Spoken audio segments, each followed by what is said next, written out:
membawa Kristus kepada bangsa-bangsa dan bangsa-bangsa kepada gereja Tuhan. 2 Mei 2025. Tempat lama, permulaan baru. Yohanes bab 21 ayat 3 dan 4. Simon Petrus berkata kepada mereka, "Aku hendak pergi menangkap ikan." Mereka berkata kepadanya, "Kami hendak pergi bersama-sama."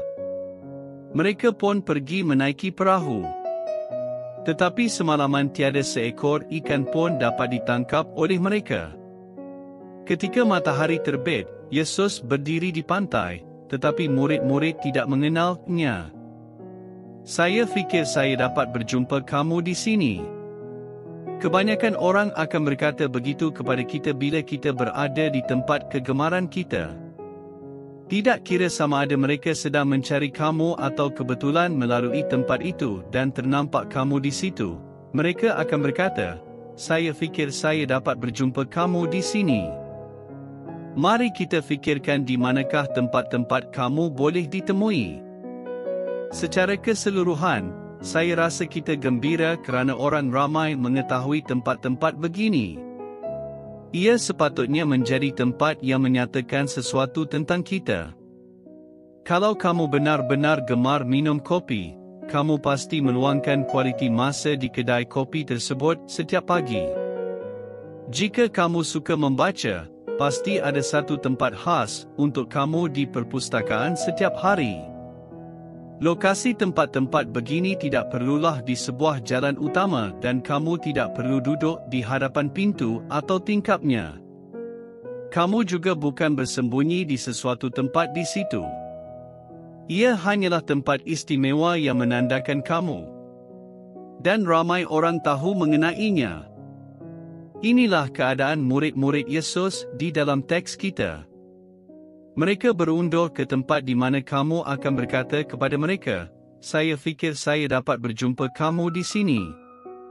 Selepas drama yang telah berlaku membuat mereka dalam ketakutan dan keseronokan beberapa hari sebelumnya, tibalah kegelapan Jumaat Agung dan berita Paskah yang menakjubkan. Para murid kembali menjala ikan. Kita boleh meramalkan tempat untuk mencari mereka, iaitu di Laut Galilea. Bayangkan bagaimana mereka akan membiasakan diri semula sebagai nelayan dalam kesunyian malam serta berjauhan dari orang ramai. Kemudian Yesus menemui mereka. Sudah tentu Yesus tahu secara tepat di mana mereka berada kerana Dia ialah Tuhan yang Maha Mengetahui. Namun begitu, Yesus berlagak seolah-olah Dia hanyalah pemerhati sahaja. Dia bertanya sama ada mereka mempunyai tangkapan. Mereka tiada tangkapan langsung. Maka Yesus memberi mereka arah untuk memukal yang membawa kepada tangkapan yang luar biasa. Ketika skim para murid baru sedar tentang kehadiran Yesus. Seperti mana Yesus menemui mereka di tempat biasa menangkap ikan sepanjang malam, mereka juga tahu hanyalah Yesus yang boleh melakukan mukjizat seperti ini.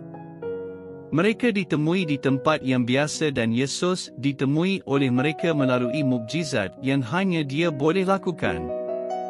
Di manakah Yesus bertemu kita?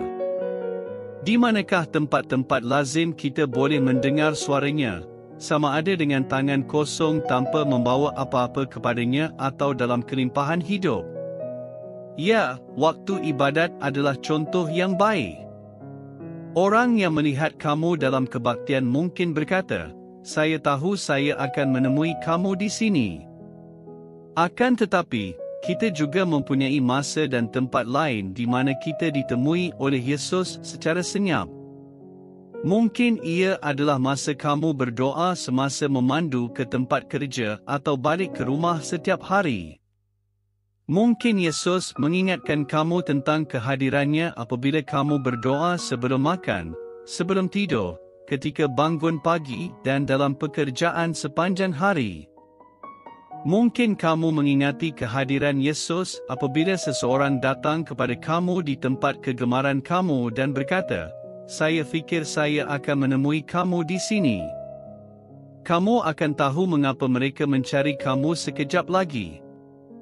Sebenarnya, mereka bukan sahaja mencari kamu tetapi mereka dalam keperluan dan perlukan kamu.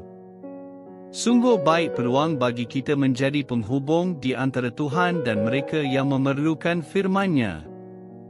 Sebenarnya mereka bukan mencari kamu atau saya tetapi juru selamat kita, sebab mereka percaya kita mempunyai firman Tuhan untuk mereka ketika itu.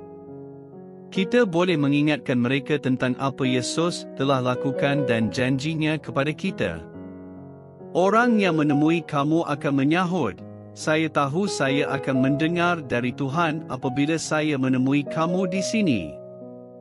Dalam banyak tempat dan cara, Tuhan menemukan kita baik untuk mengingatkan kita tentang kehadirannya atau membantu orang lain mendengar Dia juga. Di mana-mana sahaja kita berada hari ini, Tuhan memandang kita dan berkata, "Saya tahu saya akan menemui kamu." Amin. Kita berdoa, "Tuhan Yesus, terima kasih kerana menemui saya." Amin.